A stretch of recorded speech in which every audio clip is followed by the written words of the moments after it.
I remember staring at my reflection longer than usual that evening.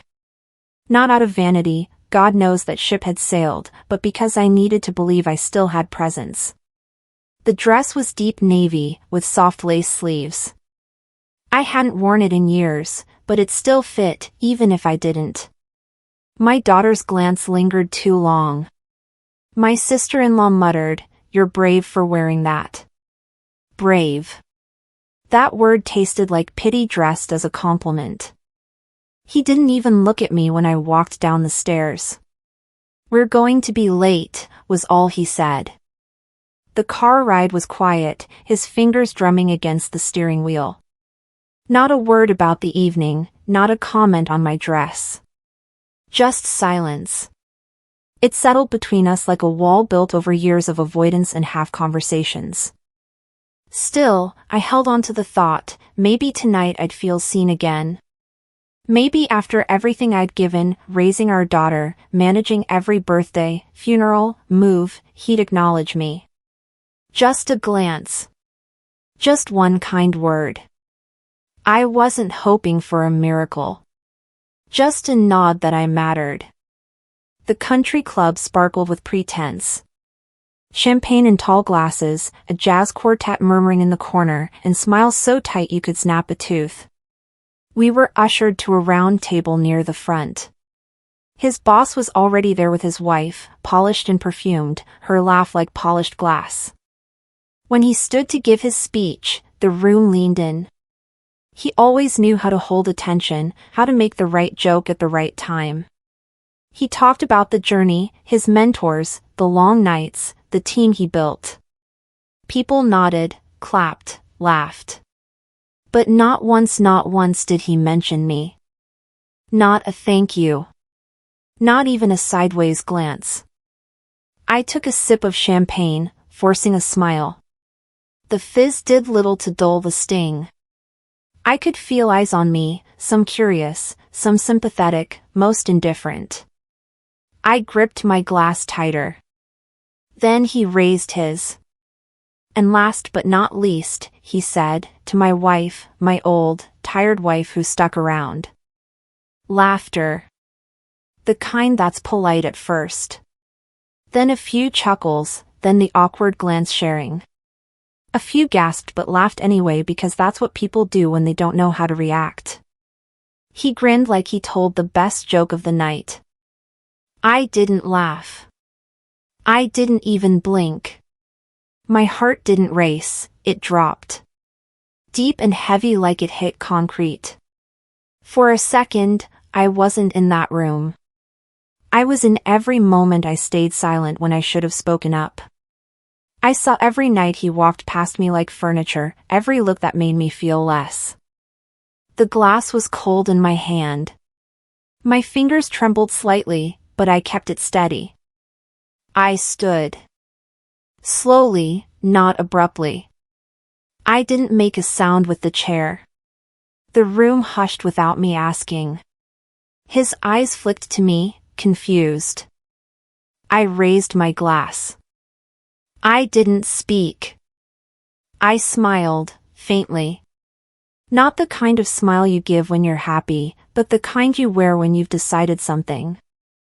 Silence stretched long enough for discomfort to turn into tension. Then I drank. I sat down. The crowd interpreted it as forgiveness, grace, even. A noble act. But it wasn't. Inside, a switch flipped. Something broke, but something else ignited. Promotion over. That's what I told myself. Not just his promotion party. His elevation, his superiority, the pedestal I helped build that ended with my silent toast. People began to murmur, awkward laughs resumed, and someone started another speech. He looked pleased again, soaking up the attention like a sponge. I sat, composed. But in my chest, it was chaos. My fingers pressed against the cool tablecloth. My teeth clenched behind a polite smile. He thought it was over. But that night, I stopped being his wife. He just didn't know it yet. The drive home was so quiet, I could hear the gears shift. Streetlights flicked across the windshield, one after the other, as if they were counting down something. I sat stiffly in the passenger seat, hands folded in my lap like I was bracing for a storm. The radio was on, barely.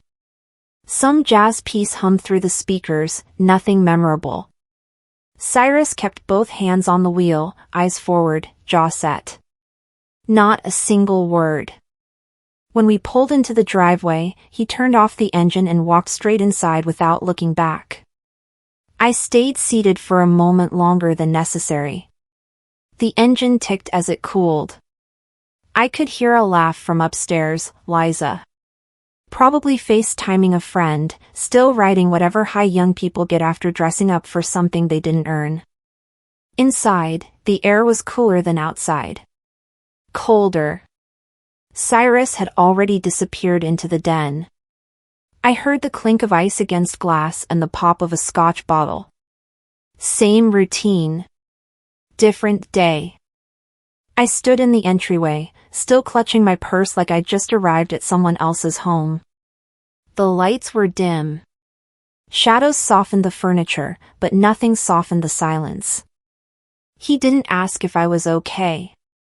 He never did. I walked to the kitchen, not fast, not slow. Just enough to give myself time to decide if I was going to say anything at all. But I didn't sit. I stayed standing by the island. Was that really necessary tonight? My voice wasn't raised. Just there, like a rock in his shoe. Cyrus didn't turn around. What? That little joke. In front of everyone. He took a sip, then finally looked over. It was just a joke, Mela. Don't be so sensitive. There it was. That lazy, familiar phrase. Always rolled out when he didn't want to deal with the impact of his words. I've sat through years of your jokes, Cyrus. That one hit different. You know what? He scoffed, swirling his drink.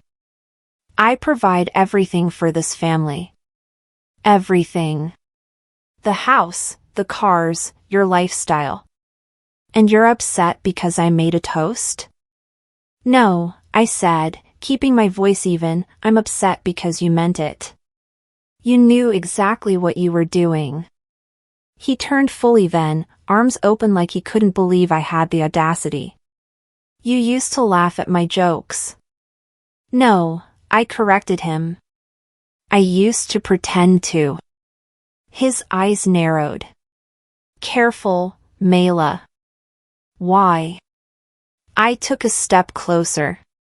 What are you going to do? Cut my allowance? That stunned him just enough for me to walk out of the kitchen. And that's when Bernice walked in, perfect timing, as always.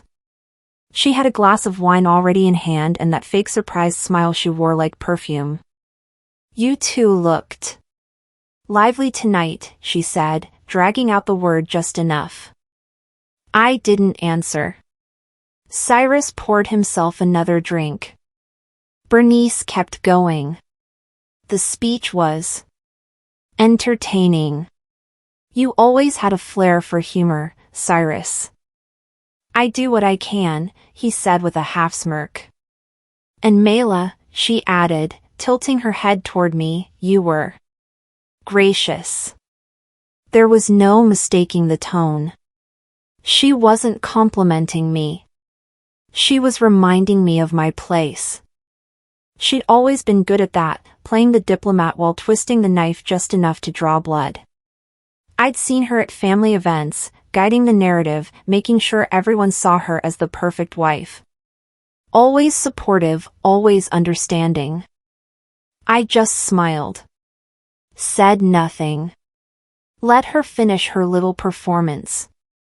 Once I reached the hallway, I walked past the master bedroom and turned into the guest room. The bedding was still crisp, untouched. I flipped on the lamp, unpacked a small overnight bag I'd kept in the closet for guests. But now it was mine. I caught my reflection in the mirror above the dresser. The same dress. The same face. But something had shifted.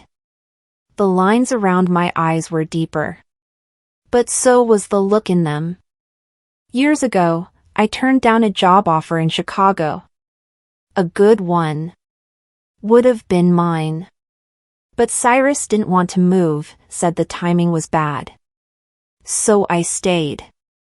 I believed we were building something together. A life, a family, a future. But all that time, he was only building for himself. I sat on the edge of the bed, pulled my old notebook from the drawer, and opened to a blank page. Wrote down a single line. He's not the man I loved, and I'm not the woman who needed him. I closed the notebook and placed it on the nightstand. Later, as I lay in bed staring at the ceiling, my mind kept looping back to the sound of that laughter at the club. But it didn't sting like before. This time, it boiled. Why did I let it happen? Why had I allowed myself to disappear in that marriage? If silence was power at that party, then I needed to decide what action looked like. I got up, walked to the door, and for the first time in 2 decades, I locked it. The house was quieter than usual the next morning, not in the way it used to be on Sundays when everyone slept in, but in a heavier, deliberate way. I didn't move like I normally would. No coffee brewing. No eggs sizzling. I sat at the kitchen table with my cup of plain tea, staring at nothing in particular. Cyrus walked in around 7:15, briefcase in one hand, car keys in the other. He glanced at the empty countertop. No toast. No plate. Not even a nod in his direction. He didn't say a word. Just poured his coffee, black, exactly how I've made it every morning for 20 years, and left without drinking it. The front door clicked shut a little louder than usual. Not slammed. But he wanted me to hear it. Liza came down a few minutes later in her usual blur of energy. Yoga pants, phone in hand, one AirPod in, one dangling. "Did you and Dad fight again?" she asked without looking up. I didn't answer.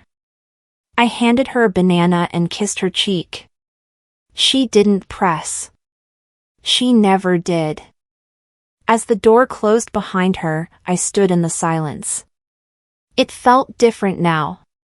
Not like abandonment, but like space. Air. Room to finally breathe without being measured for it. I started cleaning. I didn't really plan to. I just picked up a dish towel, and my body took over. Dusting, sorting, folding. But it wasn't the house I was tidying. It was something else. Something inside. In the bedroom, while rearranging drawers and folding clothes, I bent down to push a suitcase under the bed, and my hand brushed against an old box. Beige, frayed at the edges, the kind of box you forget you've even kept. I pulled it out. Sat on the floor, cross-legged. Opened the lid. Photos. Some Polaroids, some old printed snapshots from those disposable cameras we used in the late 90s. A few were of us, Cyrus and me, before the wrinkles, before the distance. His arm slung over my shoulder at a 4th of July barbecue. Me in the hospital holding Liza. Notes, too. Cards. One in particular caught my eye, a folded piece of yellow paper, handwriting I knew like the lines on my palm. It was dated our 2nd anniversary. No matter how high I rise, it will always be us first. I read that line twice. My eyes welled up, but I didn't cry. The tears weren't for missing him. They were for the version of myself who had believed that. He rose. Oh, he rose. Promotions, titles, attention. And somewhere along the way we disappeared. I disappeared. The paper shook in my hand. Not from grief. From something closer to resolve. And then, uninvited, a memory surfaced. 12 years ago. Our 10th anniversary. We had a dinner reservation, his idea. I bought a dress for the occasion. Nothing flashy, just something nice. I remember it was raining that night. One of those heavy Arizona rains, where the roads can't soak it up fast enough. He was on the phone when I came down the stairs. Still on the phone when we got in the car. Still on the phone when we arrived. And after 20 minutes of waiting in the restaurant parking lot, I suggested we reschedule. He looked at me, annoyed, and said, "This deal's important. You know how it is." No. I didn't. We ate takeout that night. On the couch. With his phone face up on the coffee table, lighting up every few minutes. I remembered my father's voice, just days before I married Cyrus. A man who forgets to look back will never know when he's lost his way. Back then, I thought Dad was being dramatic. Overprotective. But in that memory, me, sitting in the rain, watching my husband talk to someone more important, his words landed with a different kind of weight. The rain on the windshield blurred the streetlights, the way time had blurred my sense of self. I put the letter back in the box. Closed the lid. Later, I sat at my desk with the same notebook from the night before. I used to call it being patient. But now I see it was just me making excuses for someone who stopped showing up. I let that sentence sit there for a while. Staring at it. Letting it soak into the paper, and maybe into me. Patterns. It wasn't just last night. It was years of being tuned out. Of talking and not being heard. Of bending until I didn't recognize the shape I'd taken. But something had shifted. I wasn't shattered. I had been chipped away at, sure. But I was still here. Still standing. And if I could survive that, I could survive choosing something better. If I've survived these many years in the shadow, I whispered, I can choose the sun now. I walked back into the bedroom, retrieved the box, and locked it inside the bottom drawer of my nightstand. Not to forget, but to remember on my own terms. In the mirror, I didn't look for softness. I looked for truth. It's not too late to start over, I said out loud. But this time, I won't build with borrowed bricks. Just then, my phone buzzed. Voicemail. Unknown number. I played it. Mrs. Vaughn, I think we need to talk about your husband. I slipped out of sight through the lower hallway, past the living room where conversations still dangled in the air like half-spoken promises. I closed the guest room door behind me and heard the lock click, a small sound that carried the weight of all the nights I stayed quiet for someone else's comfort. The unfamiliar stillness felt like safety. Not the safety of protection, but the freedom of being unseen. The room smelled faintly of furniture polish and old suitcase. Pillows untouched by lighter breaths. Dust gathered in the corners like forgotten plans. I sank onto the bed, journal in hand, thumb tracing the frayed edge of its cover. Years ago I bought that book to hold dreams. Now I used it to hold truths. I remembered the day we moved in. Cyrus had the keys, the grin, the vision. I followed his lead, believing our home would claim me as much as it claimed him. Instead, I transformed the guest room into my shelter.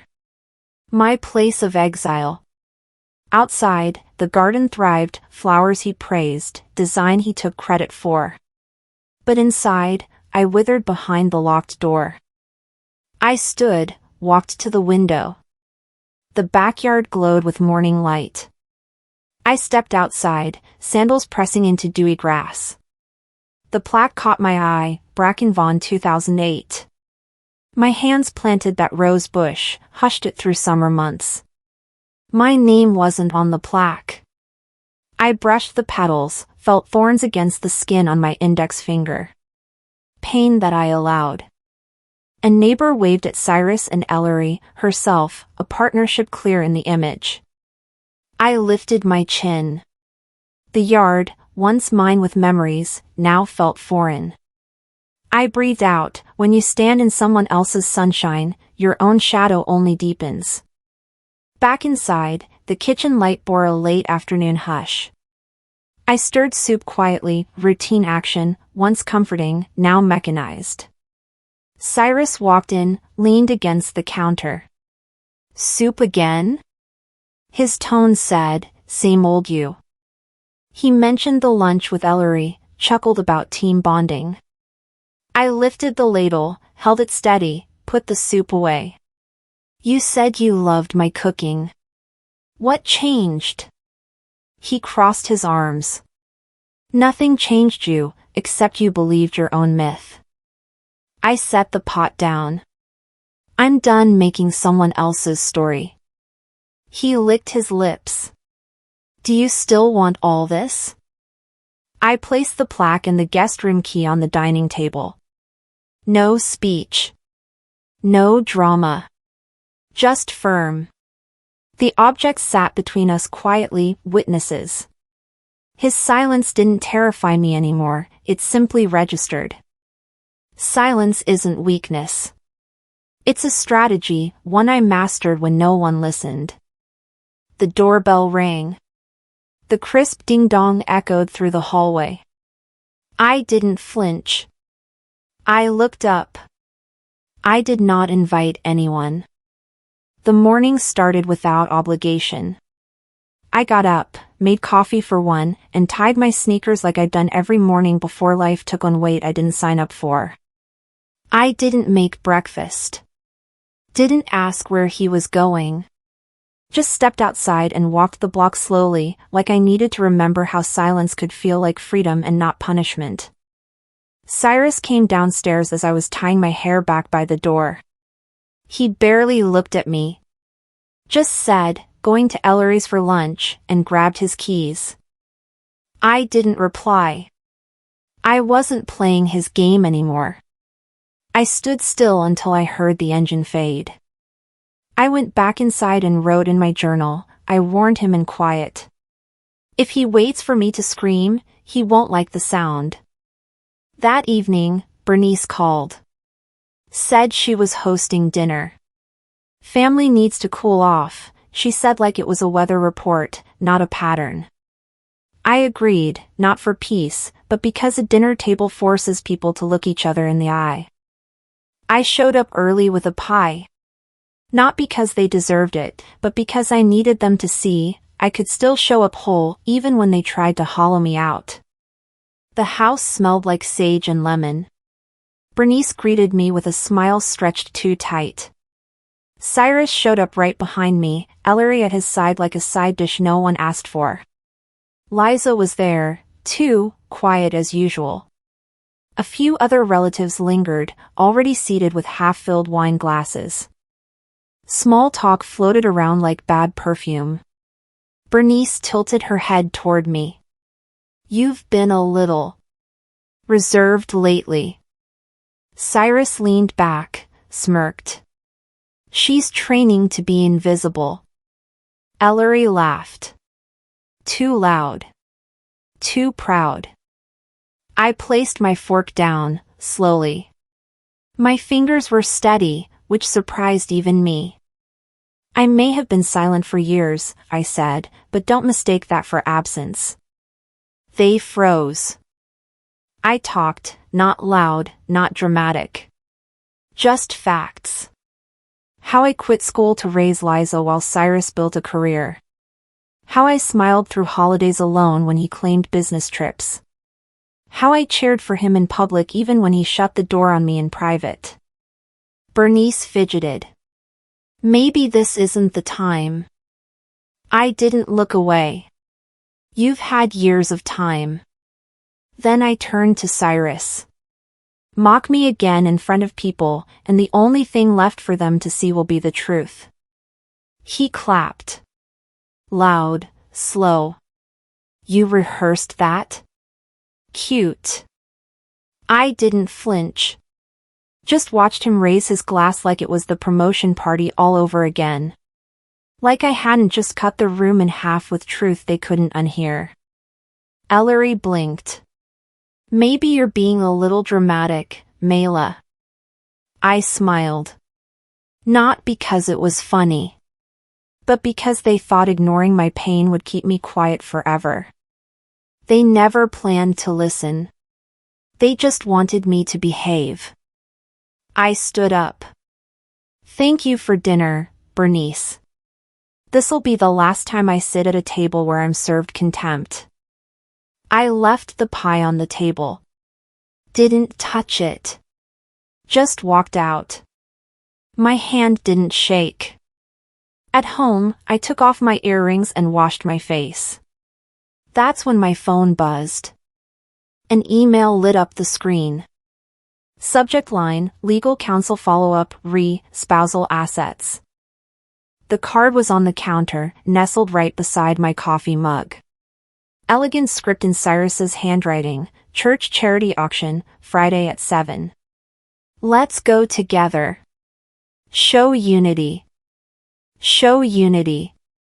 That phrase stuck to my ribs like a cold stone. He wanted to parade me around like a well-behaved wife. Smile on cue. Nod politely. Let him hold my hand like none of it had ever happened. I read that invitation 3 times before folding it and placing it in my purse. I wasn't agreeing because I trusted him. I was going because I saw the opening. He thought he was handing me a leash. What he didn't see, what he never sees, is that I'd stopped being his pet long ago. I chose my outfit deliberately. Simple lines. Neutral colors. Modest heels. No jewelry except my wedding band, still there, for now. I pinned my hair neatly. I wasn't dressing to blend in. I was dressing like a woman no one would expect to speak up. On the drive there, I sat in silence while he made small talk about the fundraiser and how we'd look solid. I nodded, watching the road ahead, counting each red light as a moment closer to whatever was coming next. The church parking lot was already filling when we arrived. Inside, the fellowship hall buzzed with conversation. Long banquet tables lined with silent auction items, folding chairs, paper programs, the scent of overly sweet punch and hors d'oeuvres. I knew every third face. So did Cyrus. He made rounds like a politician, shaking hands, laying charm on thick. And with every stop, he added little stabs dressed as humor. Mela's been journaling a lot lately, he said to one couple. She's writing a novel, she's the hero, of course. He chuckled before they did. Another group got the same joke, repackaged. It's basically therapy with extra commas. There were laughs. Some nervous, some genuine. I just smiled. Not because it was funny, but because he thought I was still afraid of being seen. Halfway through the evening, a woman from our neighborhood leaned in close. He said something like that about you last week at game night. I thought maybe he was just teasing. He's workshopping his routine, I said. Gotta get it just right. But inside me, something clicked. Not snapped. Not shattered. Just clicked, a quiet gear shifting into place. I waited. When they called Cyrus to the podium to announce his donation, he straightened his jacket and kissed the side of my head like we were some kind of storybook couple. I stayed seated. Then I stood. I'd like to say something, I said. Calm. Measured. Loud enough to be heard, soft enough to command attention. The MC looked unsure but handed me the mic. I stepped forward, my heels not clicking so much as pressing purpose into the floor. I've also made a contribution tonight, I said, glancing at the crowd.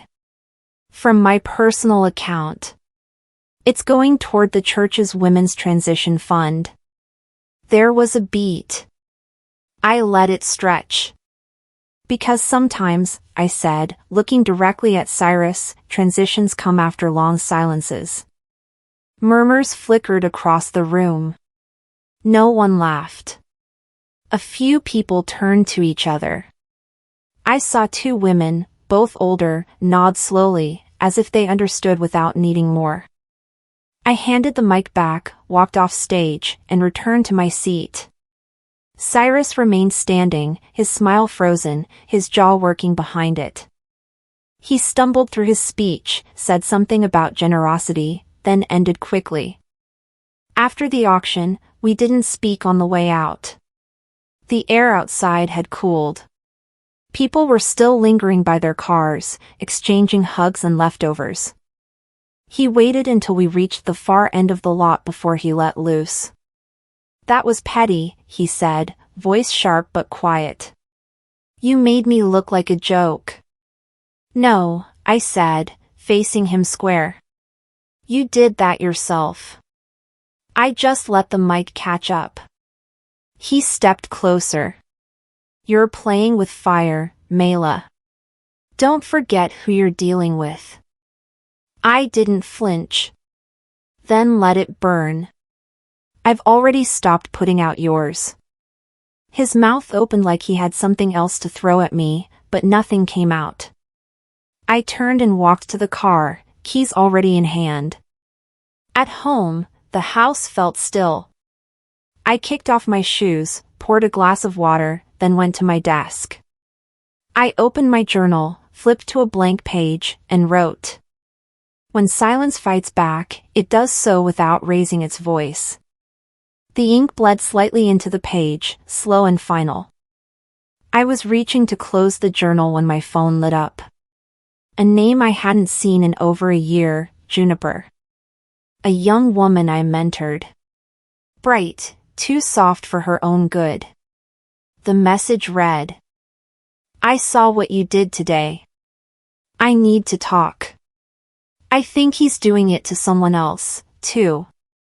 I sat there, rereading it 3 times. Then I looked up at the wall in front of me. Not blinking.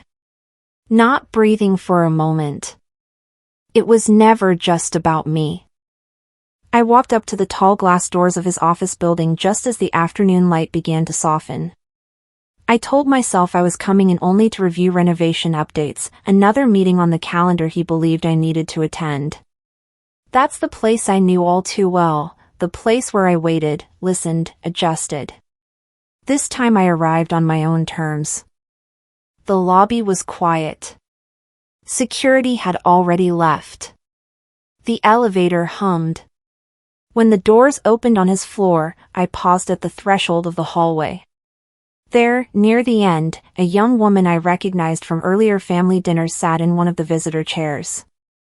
Her expression was tense. Her hands flew to cover the folder she held when she saw me. Juniper? I said softly. She stood, nearly knocking the folder to the floor. Mrs. Bracken, Mela, I caught something. I couldn't stay quiet. Her voice trembled, fear mixed with urgency. She stepped forward. Dad's been using your designs for his company. The ones you worked on back when you trusted what he said. I found contracts, your name appears in the original drafts. I felt a cold thud in my chest. The revelation wrapped itself around me like a shadow. All at once it wasn't just about being invisible at home, it was about being erased entirely. Professional theft. My work signed over his name. My trust betrayed. Thank you, I whispered. Her relief was fragile. I didn't know where to go. Right here, I said. I ushered her into his office. The door closed behind us. The skyline glowed through the glass walls as dusk settled. He saw us walk in. His posture shifted, interest, surprise, irritation. I placed the USB drive and folder on his desk. No words. My silence took up space. He exhaled and pulled his chair around. "What is this?" he asked. "These are the signatures," I said steadily. "My name on every design you claimed." His voice rose. "You're making this about you again." I leaned forward. Calm. Not pleading. "No. I'm making this about truth." He rose, the chair scraping the floor. "You'll regret this." "I doubt that," I responded. Then I paused at the door. "But you will." And I left. The next morning, the fallout had begun. I stayed at my home office, logged into the company board portal. Emails flagged for him, investors asking for clarifications. Screenshots of file names. My name. Dates. Layers of proof. The phone rang. I recognized his number, but I answered with intention. "What have you done?" he said. "What I should have done long ago," I replied. "You're destroying my career." "No. You destroyed it yourself by building on lies." I closed the laptop. Leaned back. Not scared. Just ready. By the afternoon, I packed a small bag, journal, camera, clothes. Not running. Choosing. I scribbled in the margin of my notebook, "I won't stay to watch them celebrate my downfall." Walking out before dawn, I carried the bag down the garden path, once the invisible wife, now the woman creating her own space. The light hit my face. Cool air settled around me. They wanted me out of the picture. Instead, I chose to walk into the one I build.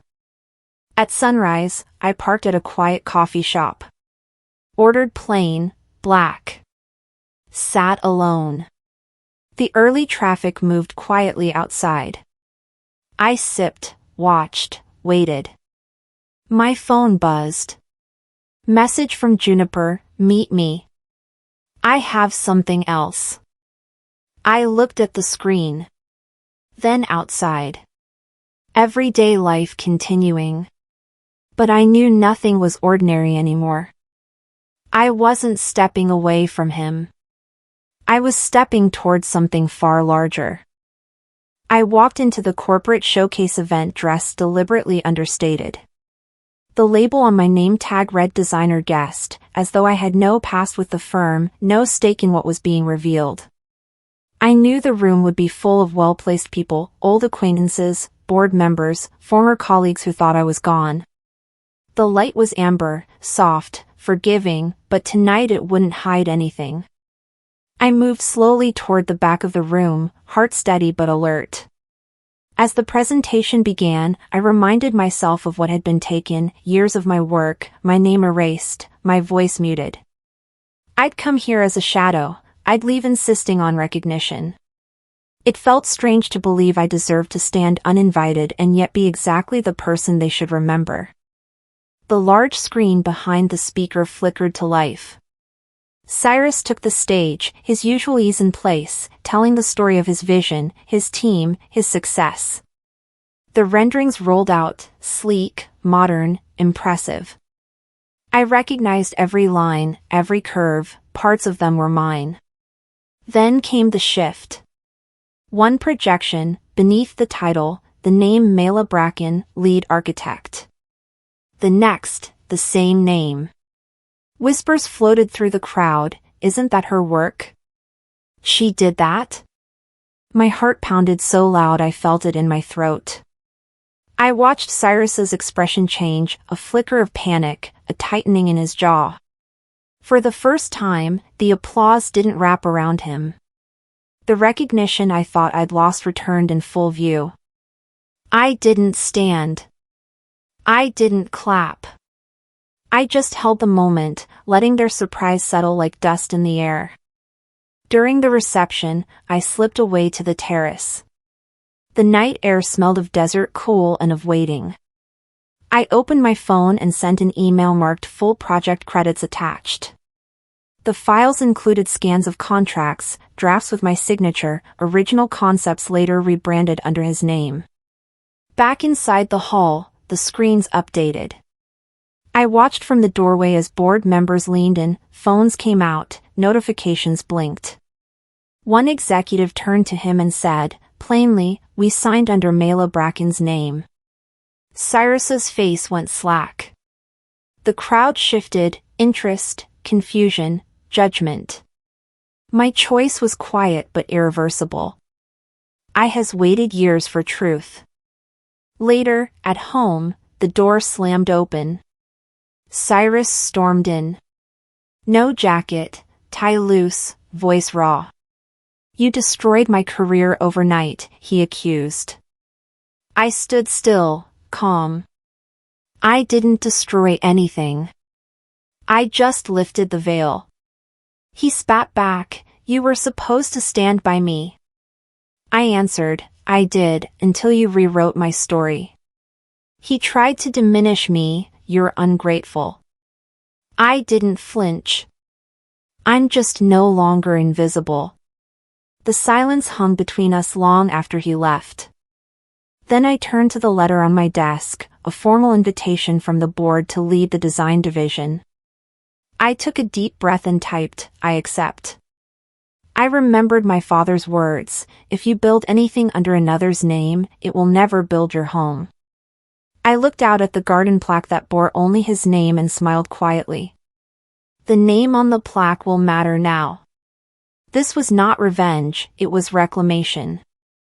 My phone buzzed again before midnight. An unknown number. The preview said, "We'd like to meet regarding Mela Bracken." I stepped outside, felt the cool night air on my face, looked up at the stars. The fight was bigger than one marriage, larger than one company. It was about the story we tell ourselves, and the one we allow others to write. I sipped my coffee, steady. Tomorrow I would walk into that boardroom not as a wife remaining in the shadows, but as the founder of everything I'd built. I walked into the boardroom with steady steps, the kind of calm that comes when you know your ground and aren't waiting for anyone's permission. Cameras were behind tinted glass, people watching quietly. 2 weeks after the chaos, I sat down across from Cyrus, the man who once filled every room with his voice, and now sat silent. The papers in front of him didn't belong to him anymore. I opened mine, cleared my throat softly, and spoke, "This isn't about what was taken. It's about what was always mine." The room held its breath. I laid out my proposal with poise, a new design initiative under my name, led by me. The votes came in, unanimous. Applause rose gently. Cyrus lowered his head, not in anger, but in the realization that the power had shifted.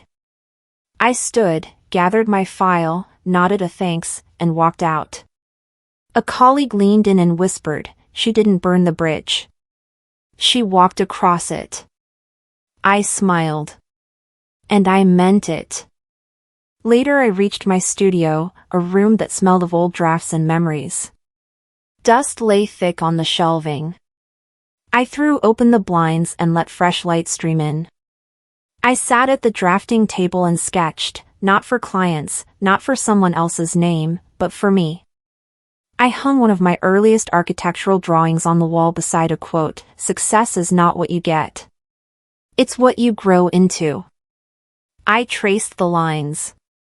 I remembered the woman I was before I became someone's wife. I wrote in my journal, "Healing isn't loud. It's deliberate."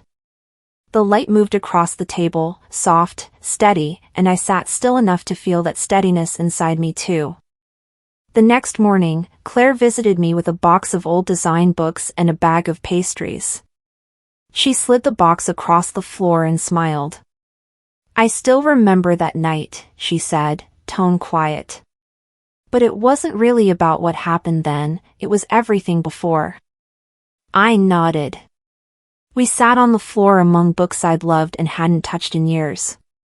Sometimes closure, I said, is quiet. Like a door you don't have to open anymore. She told me she'd filed for separation, finally. We laughed, we cried, we toasted with coffee cups. She looked at me and said, "Your story made me see myself. You didn't just raise a glass, you raised the bar." I held her hand and promised her I believed it. Later that day, I met my daughter Anna in a small cafe. The kind of place where the counter smells like fresh coffee and pastries. She looked at me across the table and said, "I used to think you were silent because you were weak. I know now, you were surviving." I reached across and touched her hand. Silence isn't weakness. But I've chosen my voice now. She smiled and said we should design something together, a project with both our names on it. I looked out the window at a little girl playing with Legos on the sidewalk, building towers as though nothing could stop her. I smiled warmly. I thought, I was once an invisible architect. Now, I build with my name on it. My phone buzzed. I saw the email subject, TEDx invitation, "We'd like you to speak on resilience, identity and reinvention." I stared at that line for a long moment. Then I looked out at the street, the lights, the people moving as though nothing had changed. But everything had. I allowed myself a soft smile, not for the audience I would address, but for the woman who found her voice again.